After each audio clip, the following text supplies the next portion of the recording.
We all hear a lot about digital transformation, but unless you've been there and done it, it's easy to feel that transformation is a significant challenge that might seem difficult to conquer.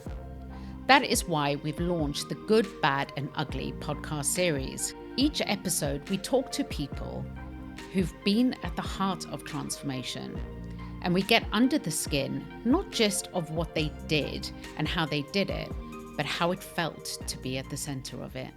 Welcome to our podcast, Being a Digital Leader, the good, the bad, and the ugly of digital transformation. On today's podcast, I am absolutely thrilled to welcome Alex Allen, a distinguished digital product leader at Aviva. Alex joins us to share his inspiring journey into the world of tech. And you've obviously had a very prolific career and pathway to the role that you are currently playing at Aviva, Alex. So really looking forward to talking to you about your journey as you have joined Aviva as a communications and tech consultant in 2010 and find yourself in obviously a very pivotal role within the business today as a mobile product lead. So without any further ado, rather than me introduce you, Alex, I thought you can do a far better job at introducing yourself, and then we'll get going. Oh, thanks, Wendy. Well, thanks for having me. Great to be on the podcast. Listened a lot. Great to be on it. So I lead what we call next gen products within Aviva, mostly focusing at the moment on re-platforming our flagship My Aviva app, which is used by millions of customers, and working in partnership with Digital and some other providers as well to deliver a brand new experience for customers, which we expect to kind of be our flagship direct-to-consumer channel over the next few years. So we've been working on that together for the last couple of years now. Brilliant. Thank you, Alex, for that. So you, as I alluded to, you've had a fantastic career whilst you've been at Aviva. It'd be brilliant if you could just talk us through how that has evolved from when you first joined and, you know, how you've landed up playing the role that you have today. Yeah, well, I graduated in summer 2008, which was just before the big market crash. It was the worst time to graduate. It was really hard to break into lots of different careers, lots of different grad schemes. And also I didn't really know what I wanted to do as well. I thought I wanted to maybe do advertising or do something like that. And like a lot of people, I took a job at Aviva to kind of pay the bills in the short term. I started working in motor claims, handling motor claims. I was a very bad motor claims handler. It's a very difficult job. It's a very bad motor claims handler.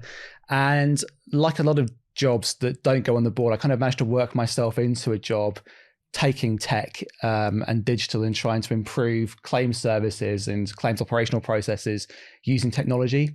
And that was really my first into the industry and into everything that I'm doing now. And it all started from an operational role. So I was really lucky that people took a chance at me at the time when it wasn't easy to do, when digital wasn't as big a thing. And I found a route into Aviva and digital doing that. Yeah, brilliant. And I suppose there's something really interesting about you started in the business at the coalface, actually understanding the products and helping to service customers in terms of their use of the product, which probably gave you some really good insight into the core business of Aviva. Oh yeah, definitely. Because you can't go back and have those experiences later on. We try and go back and listen to calls and spend time in operational areas now, but it's not the same as doing the role firsthand. And that's why so many of the best product owners in Aviva and business analysts and other digital roles come from those operational roles where you've been genuinely close to the customer. You understand the problem. You're not just dealing with it through quantitative research in a lab somewhere. You've actually experienced it. And I do think it makes you more grounded and it leads you to create better products. So I'm really glad for now I've got that experience, although I probably wasn't so glad when I was doing it at the time. And what was your, because I think for a lot of people listening who might be at a similar point in their careers, maybe just about to graduate or from uni or finish A-levels, etc. What was, and you know, you went and you did that first role. What did that evolution look like for you? Was that a role you saw advertised internally? Did you get a tap on the shoulder? I think most of the best roles I've had have never been on the board. Right. I think you have to have a good vision for where you want to be, what you want to do, what you're about, and then think about who can help you get there. Which people in the organization do you need to have on side? Who do you need to speak to? What are their needs? What are they trying to achieve? And work out how you can align yourself with that.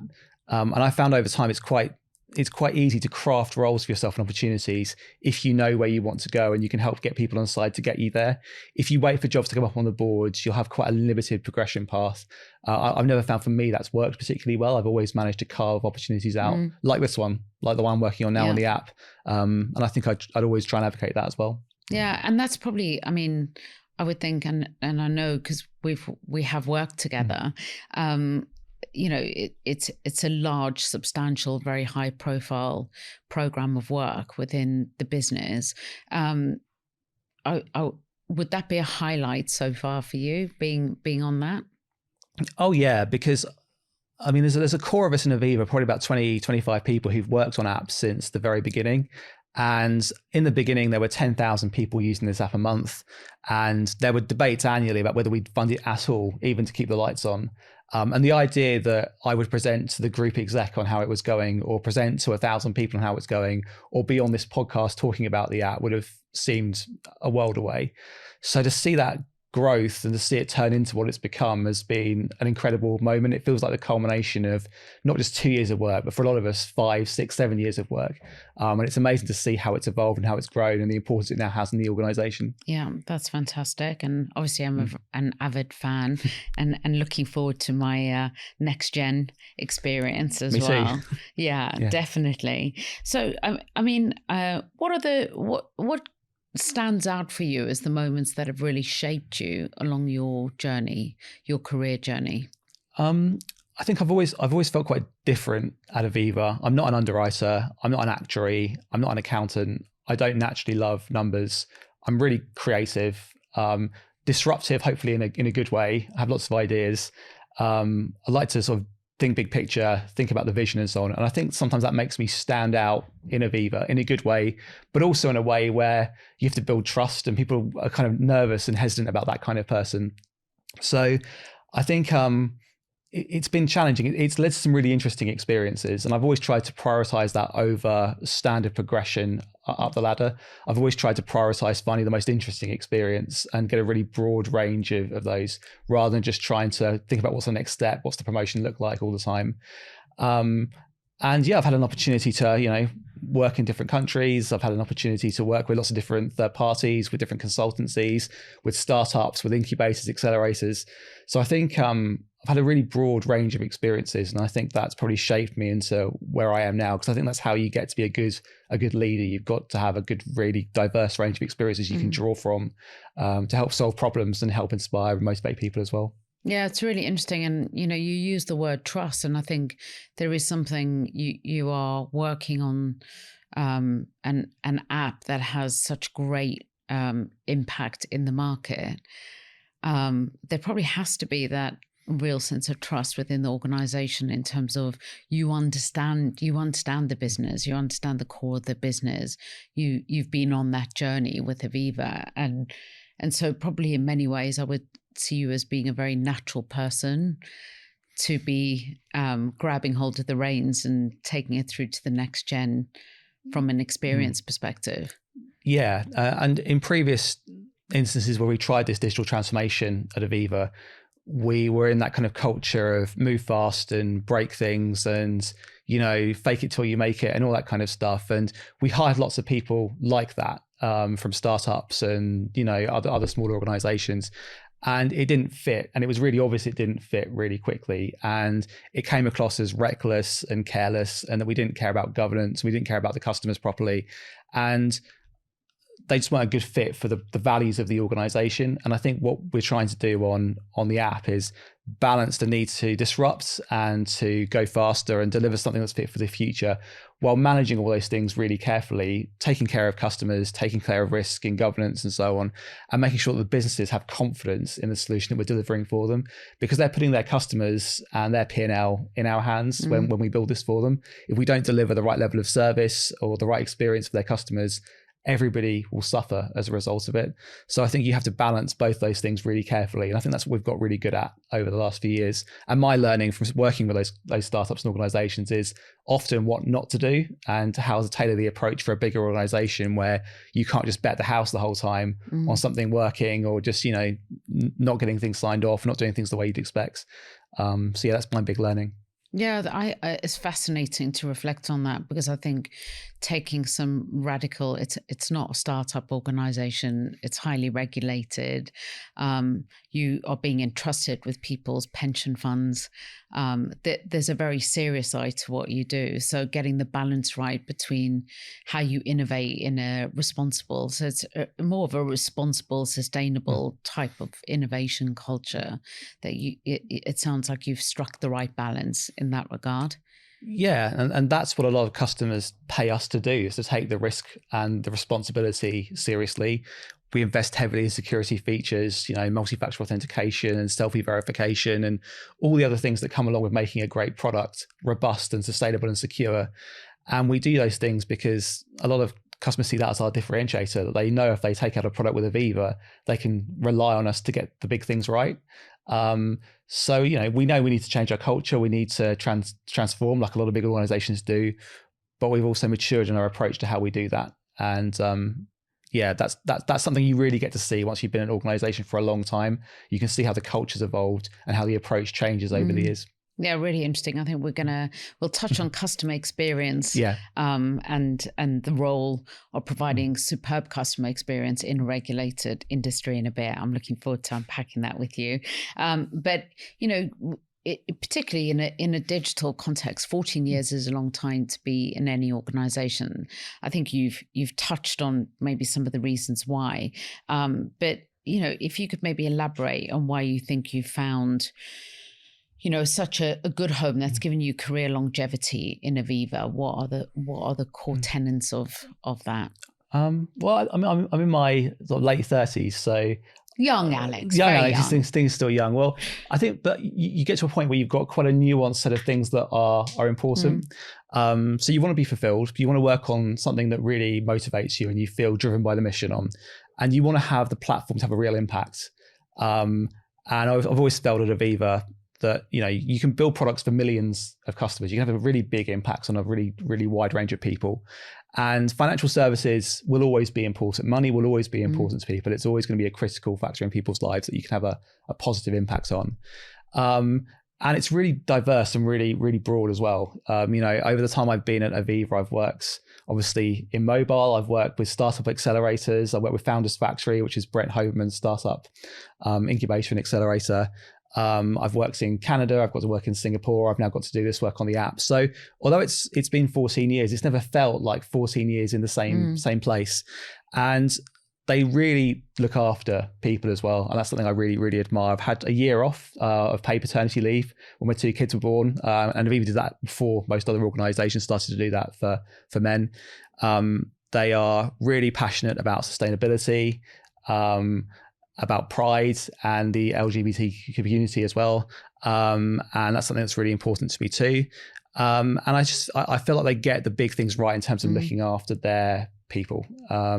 And combine that with the breadth and the opportunity to do great things, it's always felt like a great place to be. Never expected to be there forever. Still maybe don't want to be there forever, but it's been a great place to grow and learn. I've never really felt like I was stagnant doing it. Yeah, it sounds great. It sounds like you've had multiple careers and different opportunities that are really so diverse in what they've given you and how you've been able to grow whilst being there. Thank you for sharing that, Alex. And maybe if we rewind a little to pre-transformation and look at things from a customer experience perspective, how would you describe that world in terms of where was Aviva at that point? Well, one of the big challenges that we have is that we're a composite insurer, which just means that we cover everything. We do savings, pensions, investments, motor, home, travel. We do all of it. And the challenge is it's really broad and it's really hard to create a really cohesive, holistic experience where everything shows up together, looks and feels consistent, looks and feels like it's all from one organization. So you'd have lots of good things happening in different places, but they weren't necessarily all connected. So you'd have lots of different apps on the store, lots of different login credentials, different branding, different tone of voice. And as a customer, if you say search for Aviva on the App Store, you won't necessarily know what to download or how to use it or how they all tie together. We wouldn't give you the maximum amount of value that we could from using one service and say, well, hey, we do all these other things as well. Why don't you try this? And I think with the introduction of customer and marketing, which is the function that I work in, we now have board level representation to focus on the customer holistically and think about those needs holistically. And so take all the different business KPIs and the things we're trying to drive towards, but also unify them into one experience that looks and feels consistent across the piece. And we've never had that before. We've had attempts to try and centralize it before, but never to actually have someone with board level representation to actually make the case for the customer always. And I would never say that the businesses don't care about customers. Of course they do. It's just about having that oversight of the customer as a whole entity that we probably haven't had in the past. And I think that's what's different. It's fascinating, rather than one of the lines of business representing themselves. And I think certainly from a lot of what I've seen in the media, when you hear Amanda Blanc, your CEO, speak about the One Aviva strategy, that definitely amplifies what you've just said about a holistic customer experience that you're seeking to create across the portfolio. Yeah, I mean, that's the big play, that One Aviva customer strategy, that we believe that it makes sense to have all these things together so that we can think about customers holistically rather than just covering bits and pieces in different areas, which is what our competitors do. So to make that work, you need to have a One Aviva strategy that works. You need to have assets that deliver against it. Obviously, My Aviva is our entry point into that, which is what we've been building in the app. It's our one flagship place where all our propositions and products come together. And to deliver that, I think you need to have a centralized team looking across all areas and bringing that experience into one place. And that's what we're trying to do. Yeah. And I think, whilst you're describing that, I'm thinking about all the change. Aviva is a well-established business. Obviously, the landscape and the sector has seen a lot of change. You've got insurtech companies spinning up who don't have any of the legacy that can sometimes constrain from a tech perspective, and consumer expectation just more generally. Consumers are used to being able to do everything online. And I suppose we bring those expectations to whichever institutions and organizations we're interfacing into. So you kind of, I suppose at the same time, I would imagine in the organization, there's a huge awareness of what's happening in the big wide world in terms of consumer expectation and what they're bringing to Aviva when they come to you. Yeah, there is. But I think the transformation this time is a lot more mature and less shiny and less glamorous than last time, but a lot more valuable than last time. We're digitizing as many of our journeys as we can where it makes sense. So we see high volumes of usage, we see high commercial value in doing it.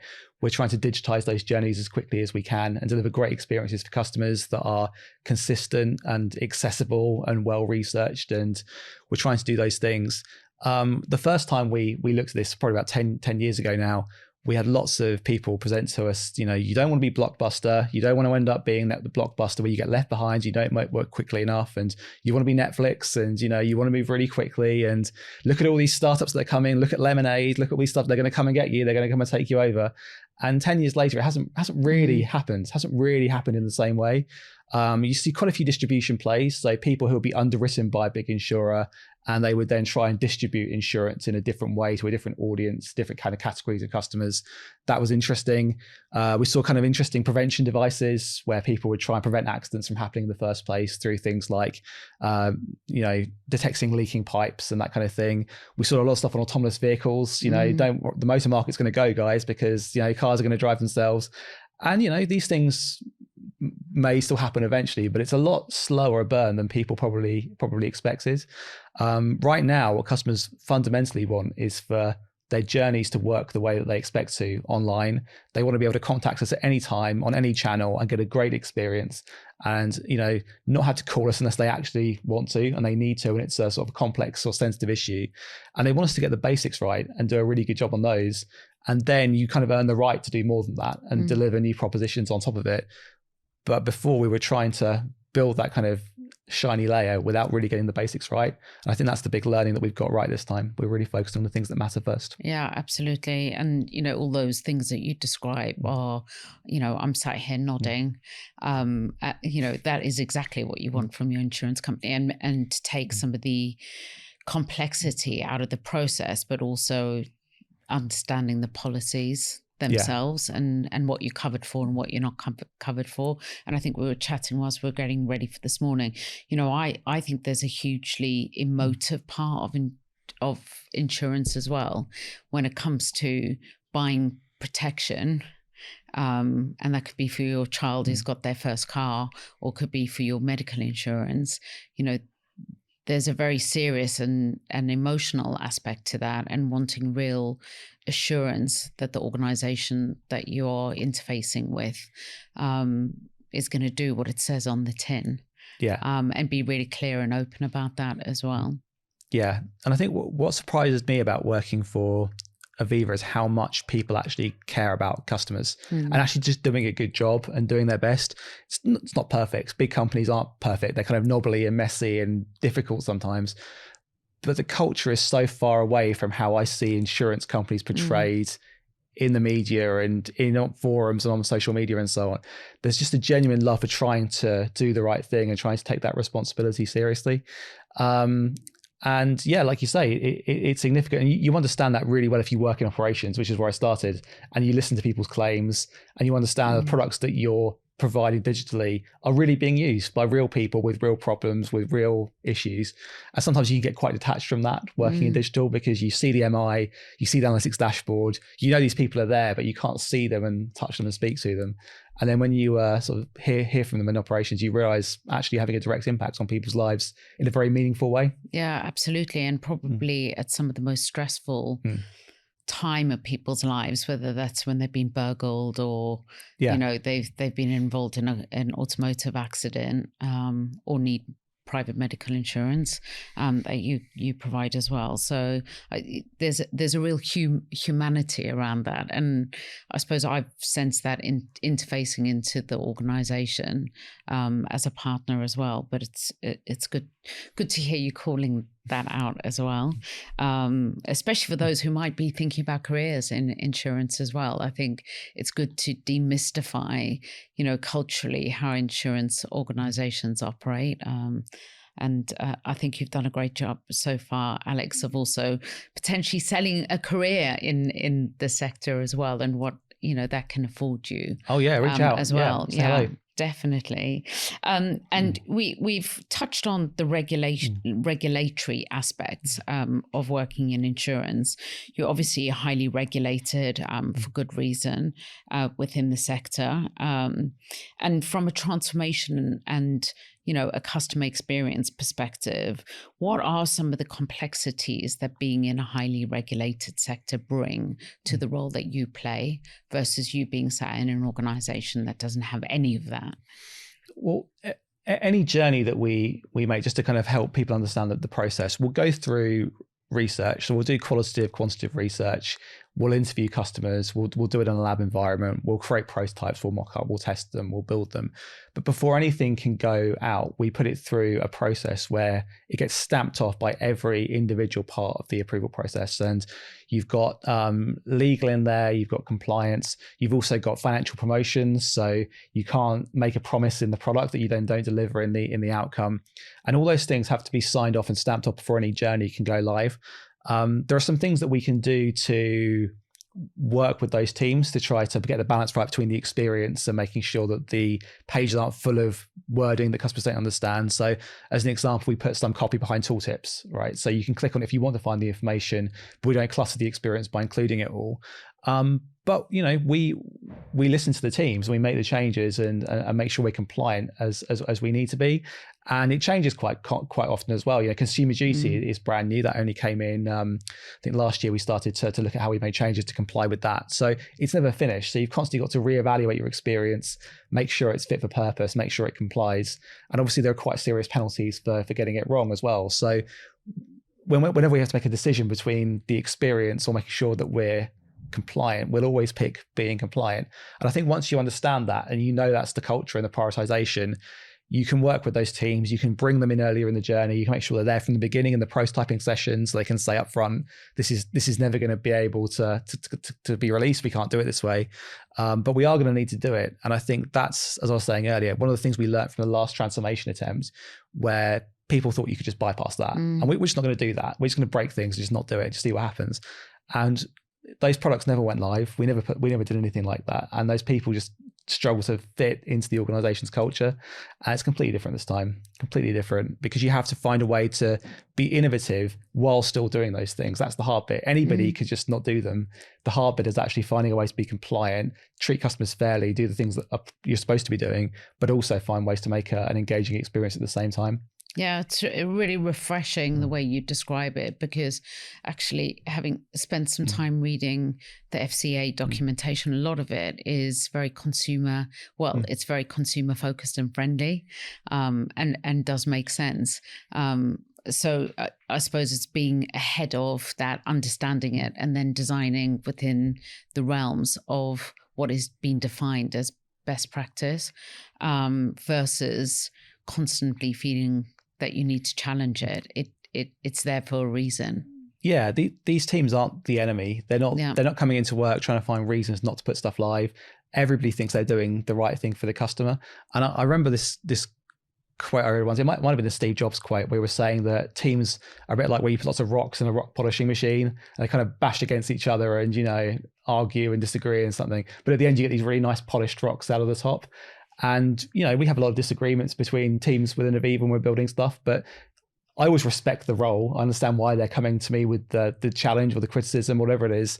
And you sort of know that eventually you'll get all these different kind of compromises and work through the different problems together and come out with something that should be the best of all worlds, all intents. Yeah, it's quite interesting. And I love the analogy of the stone, the pebbles. I suppose how and when do you decide what to challenge during that process? I think so when we put the journeys through this process, and they come back with lots of feedback, so it's all annotated, and you think, well, is that a fair challenge? Because a lot of these regulations, they're open to interpretation. It's not like it's not black or white. You have to understand what's the intent behind the regulation. Are we meeting it? Is there any room for interpretation or room for us to adopt a different way of solving that problem? And I think often, as long as we can show a clearly considered process around this is how we're meeting the requirement, this is an alternative way to do that. I think often there are different ways through that. Not always, but often you can find a way that suits both parties if you work through it together. Yeah. And what you're describing works in so many different situations, coming together, everyone having different perspectives, but coming out with a much stronger solution off the back of everybody having helped to shape and evolve it. And something else, you talk about the kind of structure of how, the organization. You do have lines of business and you have functional areas that are servicing and supporting those businesses, those individual teams. But, in all of that, something else that comes with being in a large and very well-established business is the fact that you've got a lot of people to bring on a journey with you when you're going through a transformation, such as the one you've recently traversed. How do you take the team and the leadership on that journey with you? I think it's probably one of the strengths I think I probably bring to Aviva doing that. When I was in my early 20s, I was absolutely obsessed with Steve Jobs' keynotes, absolutely obsessed with them. Like I must have watched them hundreds and hundreds and hundreds of times. And I was probably more into the storytelling of how he used to sell products before I was really into the tech behind it. And I spent a long time kind of reverse engineering those and trying to work out how he did it and how what were the mechanics of one of those keynotes and what are the devices that you use to get people on side and how do you create great visual content and so on. And I still find that one of the most effective tools to get things done in the business even now. If you can make it real for someone, if you can show them what it means for them and empathize with them and why it helps them achieve their goals and do it in a really visual, engaging way, mostly I think you can bring people on side quite easily. You need different techniques for different people. Sometimes people want to see the numbers, they want to see the business case, but sometimes they need to click in their own head. They need to understand where you're trying to get to. And from there, you can then start to create the small steps that drives you to that main vision. But stakeholder management, great content, and being good at selling into the business is key to getting stuff done. And a huge amount of that has happened to make the app possible. Stuff that the teams building it day to day, fortunately, don't realize is happening behind the scenes. but it's key to making sure you get the support, because a lot of conversations that involve you, you're not in the room for. So you have to make the best case you can to influence, so that when decisions around funding and, you know, all sorts of stuff come along, you know that you've got the right people pushing for you and in the corner for you. Yeah, there's certainly a lot that goes on in the background, both from a governance perspective, but also I think what you've done is a great job of also showcasing and talking about it, like sharing the narrative around what you're doing internally. You know, and I think that's where we've obviously, from an and an Aviva perspective, worked quite closely together. I don't know, rather than me describe that, you know, what from your perspective is the role that we've played in that respect alongside you? I mean, and have been involved in almost all of it in one guise or another. But I think that the things that come to my mind particularly are, you share my love of storytelling, obviously including things like today, but I see it everywhere in things like sprint reviews and demos to stakeholders. And we've got an event tomorrow that we're preparing together as well. And I think that we're really aligned on the importance of doing that. And whenever I start a new project, I'm always thinking, well, what's the story? You know, why are we solving this problem? Who cares? Who wants to know? How do we make it exciting? How do we make it visual and engaging? And have been brilliant at bringing that skill set to the table in a really, really strong way. So I see that a lot as well. The equip value I see constantly. I mean, the key thing that we've obviously done together is we've retrained all of our developers who were working on the old code base in the app to the new one, and have been integral in managing that transformation and help bringing our team that have been there for a long time and have the business knowledge, but they're now set up to actually do the development on the new app for the, you know, the next 5 years, 10 years, however long it's going to be.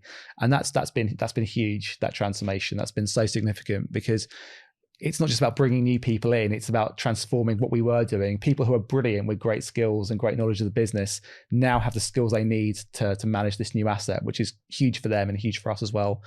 I think it's also having a really diverse range of experiences. I mean, and work across so many different sectors.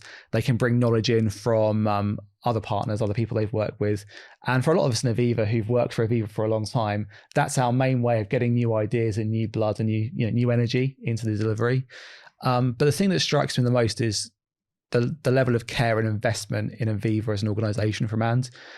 It really does feel like one team. And that's the sort of thing that you say at the end of a project, but I really, really mean it. You'd never know who's an Aviva employee and who's an And employee. Everyone is so invested. You can see that people are emotional at the end of the delivery. They feel attached to Aviva. They feel attached to the outcome. And I think that's what really sets And apart from some others that I've worked with, that you really feel like you've got a true team around you.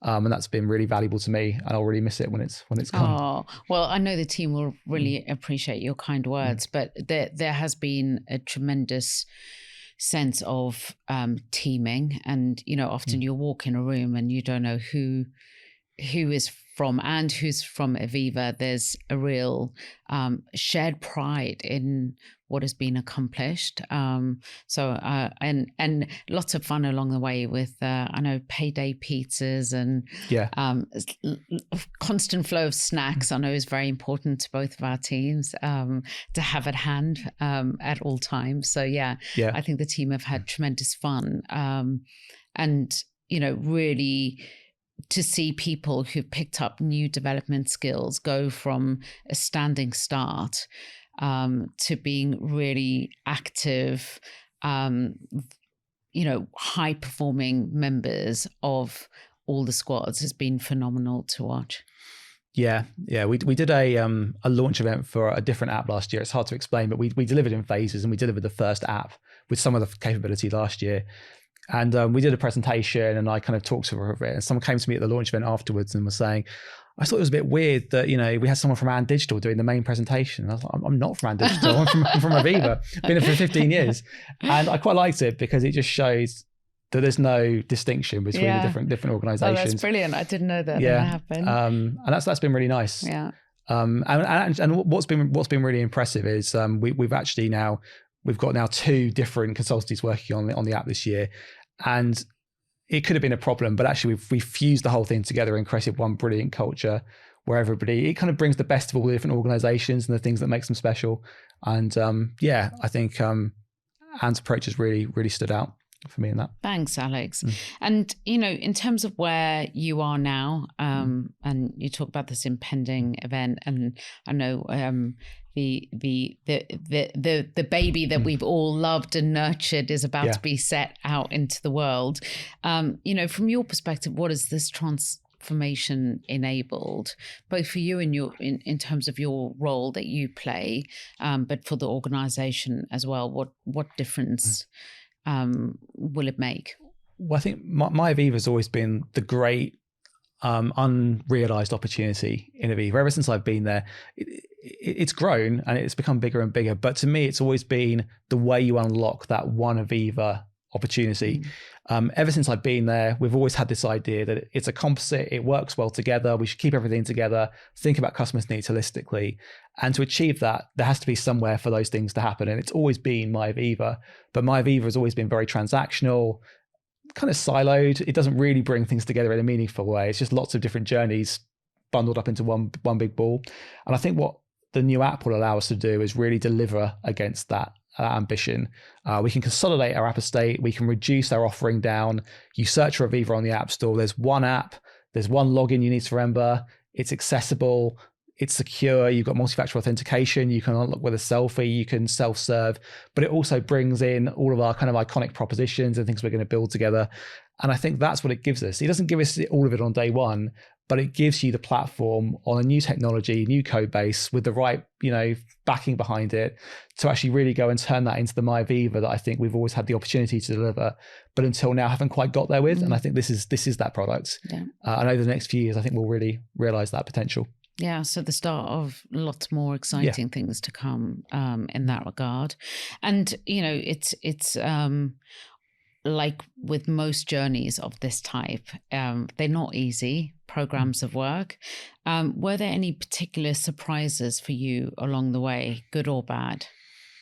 I think when I look at what we've achieved, it's the outcome of solving like 1,000 really small problems. And every week there's been something that felt like it was going to break the project and mean that we couldn't deliver it. You know, some weeks it was that a system wasn't working, or we hadn't got access, or something was crashing, or we had a new requirement that come through, or governance told us we couldn't release it in a certain way. And we had people running around like, oh God, this is going to kill the whole project. We can't do it. And the team always came together and solved the problem. And after a while, you kind of knew that the team would solve the problem. And I didn't worry too much. I don't want to be flippant about it, but I didn't worry too much about what's the backup plan, how am I going to go and tell people this isn't going to happen, because I knew that we'd get there, and I knew that we had complete confidence in the team. We had stars in every position, and I knew that we'd find a way through it. And it's when you get to the end, and it's not like a big broad stroke, the app. It's actually just loads of really small, tiny details that have all come together week by week, meeting by meeting, problem by problem, that really make me proud of it and the people who built it. Yeah, that's what I'll probably take away from it. No, that's great. And a really good summary. Are there any watch outs that you'd highlight to others who are about to go on a similar journey? Well, re-platforming is really, really difficult. We spoke to quite a few people before we started from different organizations who'd done it in the past, and we got a range of different advice. So some people said, don't try and lift and shift everything. Just start with the bare minimum that people actually want to use the most, and then just build it up in an agile way, piece by piece, until you've got the whole thing there. People said that. Some people said, don't introduce anything new to the experience, because you're just making it more complex than it needs to be. Just focus on exactly what you've got and try and put what you've got there over here in exactly the same place, and then build on top of it. And other people said, well, why would you go and rebuild all those old journeys and old design systems and so on? Why wouldn't you take the opportunity to build a brand new app and do it in a new way and make those journeys fit for purpose? So what I took from that is there are lots of ways that you can do this. There's no right way to do it. And we picked the way we did, which was effectively to move it across exactly as it was, but make some improvements. So we reimagined the homepage, and we also introduced some new products, new wealth products for pension savings and investments customers. And we also measure customer satisfaction now as a group board metric. So we also had to manage the constraint that we can't let service today slip for customers, because we're building a new app. We can't put a broken version out or one that's missing functionality and let customers experience that poor service. So we picked the route that we did, but I think you have to try and understand there are trade-offs with all of them. And I think I probably would have done it the same way again, but it was challenging to manage that transition. Yeah, no, that's great. And really good to hear about how you set out just to find out about the options. It is probably a really important thing to part of the process to go through before you jump in. Yeah, especially for something like this where there is no tried and tested obvious way to go and do it. One fits all, yeah. And obviously, you can bring some consultants in and they'll do you a nice deck and say, this is what you should do. But when you get into it and you start experiencing these problems firsthand, and I mean, I could do 2 hours of podcast just on some of the challenges that we've had to overcome. Like a really small one, well, one that feels small recently we had to overcome was we weren't sure if you could move customers' biometric preferences from the old app through to the new app. And something like 90% of customers now log in with Face ID or Touch ID. Most people haven't used their login credentials for months, years, whatever it is. And we were really concerned that customers would open the app for the first time. They wouldn't know how to log in because they wouldn't have their login details. And we'd overwhelm operations with people requesting password resets. Yeah. And these are the sort of small things that don't come up in the planning stage. You don't think to ask that question when you first start. But as always, the devil's really in the detail, and it's how you can get on top of those problems quickly. Try and shake as many of them out as you can. We've run things in the past called pre-mortems, where we try and work out all the things that could go wrong. Preempt. Yeah, try and preempt. You don't catch all of them, but you'll catch a good chunk of them, and that then minimizes the amount of running around panic that you have later on. But yeah, stuff. I think there's a book in there for you, Alex. Yeah. I'm definitely sensing a book. And I know this is rather a personal question, so I hope you don't mind us asking it. But we are all fascinated to know where does this take you in terms of your own journey, in terms of next steps? I don't know. I think, like I said earlier, I always try and prioritize interesting experiences over very sort of formulaic progression. I like experiencing new things. I like experiencing different cultures. I like experiencing different problems and different products. I feel like I've been on the app for a long time, and this does feel like kind of the culmination of a journey getting it to this stage. There's obviously more to do. I mean, I don't know if you've ever heard this before, but you kind of have pioneers, I think settlers and town planners, those sort of 3 categories of people. And I've always definitely been the pioneer in that. I like it when it's new. I like it when there's a new problem to solve and you haven't got all the answers yet and you've got to try and work out what it is. And then once it becomes really established and really sort of fully formed, it needs to be industrialized. I always think that's better left to other people who are better at that kind of thing. And I remember the CEO of Monzo, I think it's Tom Bloomfield? Blomfield. Yeah, he left Monzo after, I think they got to 1 million customers for the same reason. He said getting to 1 million customers is completely different to getting to 10 million customers, and he's not the right person for that. So it doesn't mean that I want to move away from Aviva at all, but I think it means that I need a different problem to go and solve, something to look at from scratch and be that person on again. But yeah, I'm really proud to have got to this point on the app, because it does feel like a long journey and it feels like a big milestone to have reached that point. Absolutely, a really momentous milestone for the organisation. Thank you for sharing and allowing us to ask you that. And you've worked with us for a long time, Alex. We all have our and titles, and it'd be lovely if you could share with us, if you were an Andy, and you kind of are by proximity and how long we've worked together, what would your and title be? I haven't prepared for this question, by the way, but I think it would definitely be Slide Wizard. I'm definitely known within Aviva, for better for worse, as being the king of slides. For good reason. For good reason, maybe. And I love to tell a story. It's the bit of the job that I enjoy the most. And creating the content that goes along with it is, probably the most excited I get being at work. And then maybe it sounds weird to other people, but that's always the bit that I censor on. I love that. Thank you for sharing that. I came up with that in the moment, by the way. I do. I love that. Yeah. And you're going to get to live that tomorrow at the big event. So I'll be there watching you. That's everything. I know that is an hour gone so quickly with you, Alex. And I did say I very rarely get Alex Allen all on my own for an hour. So I've thoroughly enjoyed our conversation. That is everything for this edition of The Good, the Bad, and the Ugly of Digital Transformation. Thank you so much for joining us, Alex. It's been an absolute delight to have you with us. For those who have watched and enjoyed it, please do follow or subscribe so you can always know when there is a new episode for you to watch. But that is all for today. Thank you, Alex. Cool. Thanks for having me.